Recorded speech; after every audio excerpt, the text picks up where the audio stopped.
2024 IPL T20 தொடருக்கான players ஏலம் கடந்த December 19ஆம் தேதி துபாயில நடந்துச்சு. அதுல எல்லா டீம்ஸும் அவங்களுக்கு தேவையான பிளேயர்ஸை வாங்கிக்கிட்டு 2024 சீசன்ல சாம்பியன் பட்டத்தை வின் பண்றதுக்காக தயாராகியிருக்காங்க.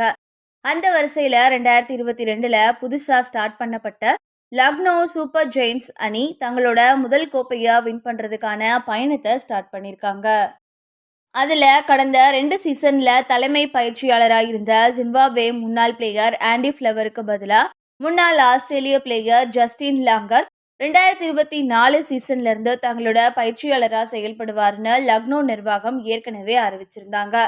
குறிப்பா 2021 T20 உலகக்கோப்பையை ஆஸ்திரேலியா வின் பண்றதுக்கு பயிற்சியாளரா முக்கிய பங்காற்றின காரணத்தால அவர் இந்த பதவியிலேயே நியமிக்கப்பட்டிருக்காருன்னு சொல்லலாம்.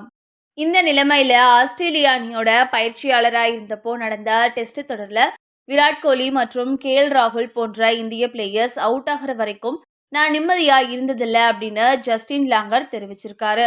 குறிப்பா மிகவும் அழகாவும் நேர்த்தியாவும் விளையாடக்கூடிய ராகுல் சுழல் மற்றும் வேகம் ஆகிய 2 வகையான பந்துகளையும் சிறப்பாக எதிர்கொள்ளக்கூடியவர் அப்படின்னு அவர் பாராட்டியிருக்காரு. அதனால ஐபிஎல் தொடர்ல முதல் முறையா பயிற்சியாளராக செயல்பட உள்ள தமக்கு ராகுல் போன்ற பிளேயர் கேப்டனா கிடைச்சிருக்கிறது மகிழ்ச்சியை கொடுக்கறதா தெரிவிக்கிற லாங்கர் இதை பத்தி லக்னோ நிர்வாகம் வெளியிட்டிருக்க வீடியோல என்ன பேசியிருக்காருன்னா, ஆஸ்திரேலிய அணியோட பயிற்சியாளரா நான் இருந்தப்போ இந்தியாவுக்கு எதிராக எங்களுக்கு ஒரு தொடர் இருந்துச்சு. அதுல விராட் கோலி மற்றும் ராகுல் போன்ற பிளேயர்ஸ் அவுட் ஆகிற வரைக்கும் நான் ரிலாக்ஸா இருந்திருக்க மாட்டேன். ஏன்னா ராகுல் மிகவும் ஆபத்தான பிளேயர், அதே சமயம் அழகாவும் நேர்த்தியாவும் பேட்டிங் செய்யக்கூடியவர். அவர்கிட்ட அனுபவம் இருக்கிறதால மைதானத்தோட 2 பக்கங்கள்லையும் சிறப்பா விளையாட முடியும். வேகம் மற்றும் சுழல் ஆகிய 2 வகையான பந்துகளையும் அவர் சிறப்பா எதிர்கொள்வாரு. அதனால ராகுல் போன்ற பிளேயரை கேப்டனா கொண்டிருக்கிறத நான் மகிழ்ச்சியா கருதுறேன்னு சொல்லியிருந்தாரு.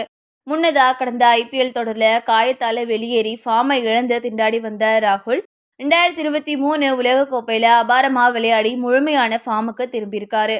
அதனால 2024 ஐபிஎல் தொடர்ல அவர் சிறப்பா செயல்படுவாருன்னு எல்லாரும் எதிர்பார்க்குறாங்க.